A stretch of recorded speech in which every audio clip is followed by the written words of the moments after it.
Looks like you're ready to buy your first motorcycle. Congratulations, my sweet squid. What kind of bike are you gonna get? How much power does it make? What type of riding are you gonna do? What's your budget? And will it finally earn the love and respect of your dad? There's a lot to consider. Let's get into it. If you're looking to get your first bike, you must first decide what type of bike you want to get. Are you a burgeoning street squid who wants to get a Gixxer 600 and install some sick LED underglow? Or are you a cruiser leather daddy who wants to ride their Harley 5 miles to the bar and 5 miles home once a week? Let me do a quick breakdown of the different styles of motorcycles so you can decide which one will be a good fit for you. There are cruisers, which are obviously meant for cruising around town. They're not particularly speed machines, but cool, laid back, and stylish. A few beginner-friendly cruisers are the Honda Rebel 500, Yamaha Bolt, or Indian Scout 60, or Harley-Davidson Iron 883 or 1200, depending on your budget and willingness to drag around a heavy piece of heavy-duty American machinery. Then, there are sport bikes. It's inadvisable for a beginner to hop on a 600 or 1000 class motorcycle and yeet themselves into the sun, but there are plenty of approachable sport bikes that will be good for learning how to ride and still look cool and sporty. Some noteworthy beginner sport bikes are the Yamaha R3, Ninja 400 or 650, or KTM RC390. There are also dual sport bikes, which are essentially compromised street-legal dirt bikes that are suitable for on-road riding and decent off-road riding. They won't be able to eat up a single track like a dedicated enduro bike can, but they're actually a really great option for new riders who want to be able to get the best of both worlds. And we all love swinging both ways. Some beginner-friendly dual sport bikes are the Honda CRF 300L and the Kawasaki KLX 300. And lastly, there are naked bikes. This can be your bikes like the MT platform from Yamaha or something more neo-retro like the Triumph Trident.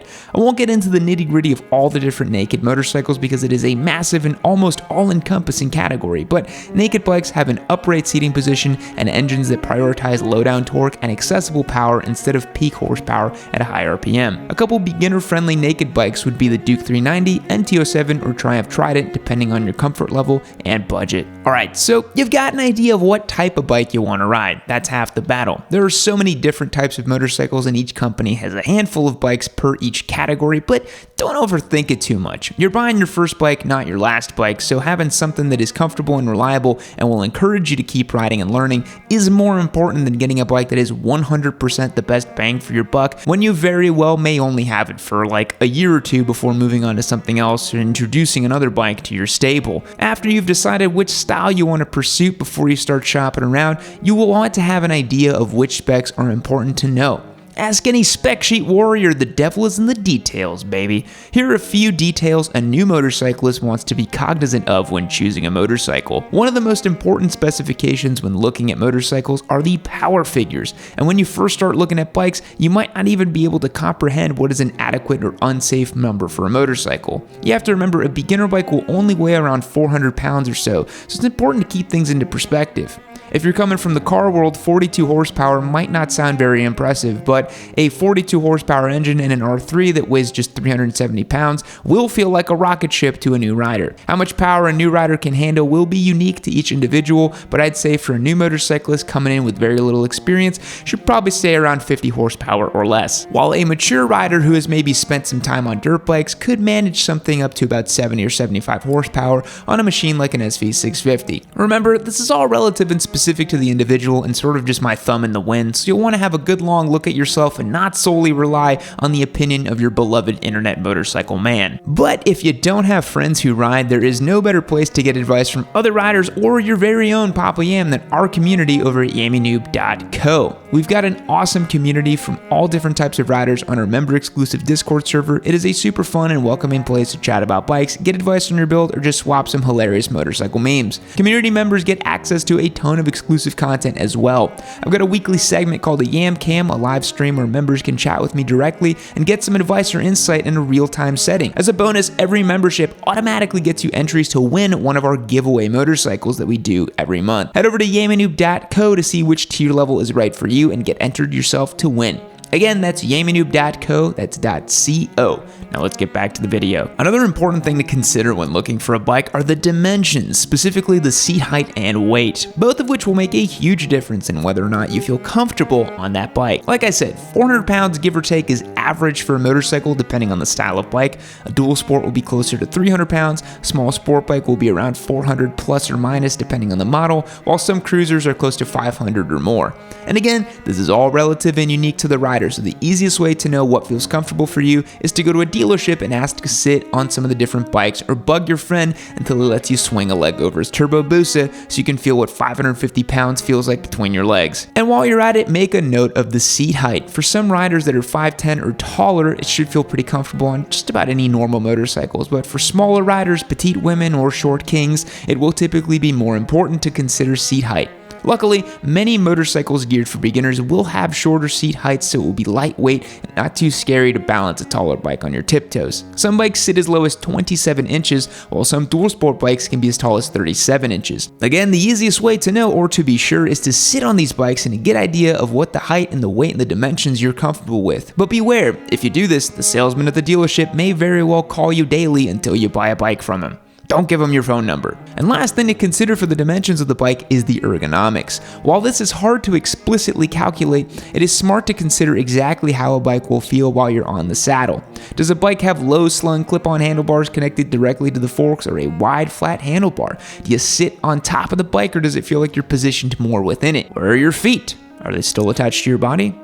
Locate your feet immediately. Are they directly beneath you, behind you, or in front of you on the motorcycle? You're going to want to get an idea of what type of ergonomic package you'll prefer based on the style of riding you want to do. Standard naked bikes and dual sport bikes have wide handlebars and pretty tame mid-foot controls that put you in an upright riding position. Certain aggressive sport bikes will have you really tucked up into the pocket of the motorcycle with your hands down low in front of you and your feet behind you and your knees gripped onto the gas tank to keep some weight off your hands.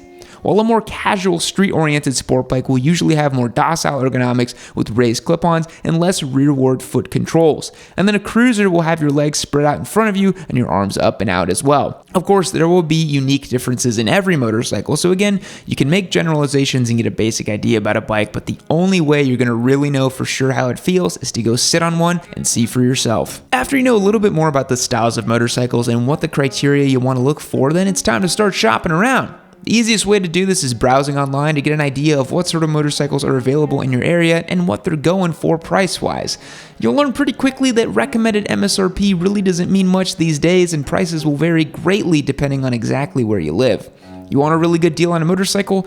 Buy a bike at the end of the riding season in the Midwest. Want to pay through the nose? Try to find a Honda CRF 300L or a 450 anywhere in the spring near the mountains. This is also the time where you need to decide whether or not you want to purchase a brand new bike or a used bike from the dealership or a used motorcycle from a private party. The older I get, the more I gravitate towards the dealership experience. Trying to buy and sell anything on the internet is just such a pain in the butt these days. When did everyone get so weird? If you're going to buy from a private party, it definitely pays to be a little bit more discerning. I've definitely gone both ways. I've bought private, I've bought dealership. My last 2 or 3 bikes I've bought privately, but I've definitely bought a lot from the dealership as well. There are a lot of people selling total crap bikes on Craigslist and Facebook Marketplace, and there are usually better bikes for sale on sites like Cycle Trader. They typically cost a little bit more, but you have to deal with a lot less crap.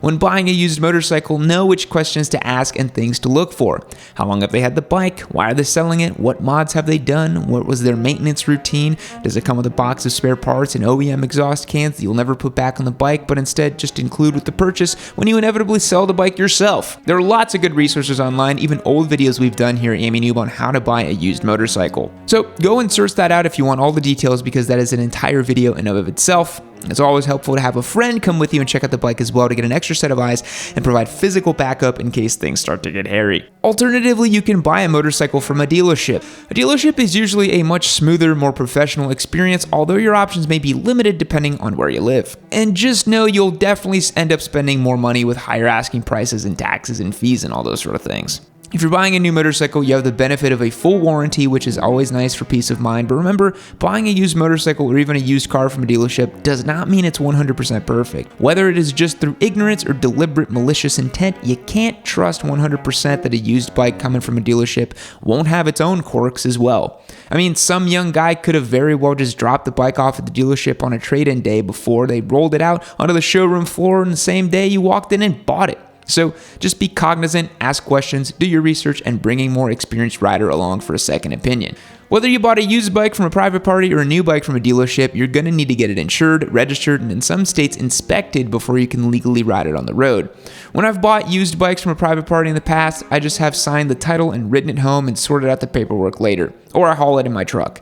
In some states, you're permitted to do that if you just bought it. Some states may not be so forgiving, so depending on where you live, it might just be best to trailer your bike home before getting it registered at the DMV.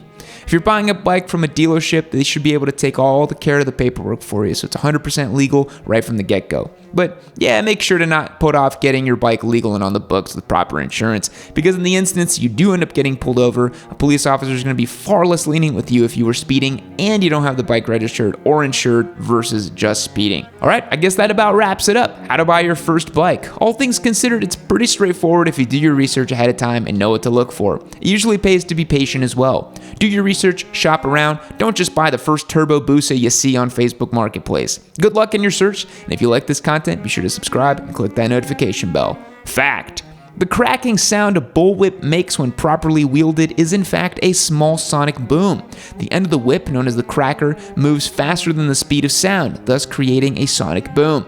The whip is probably the first human invention to break the sound barrier. Goodbye.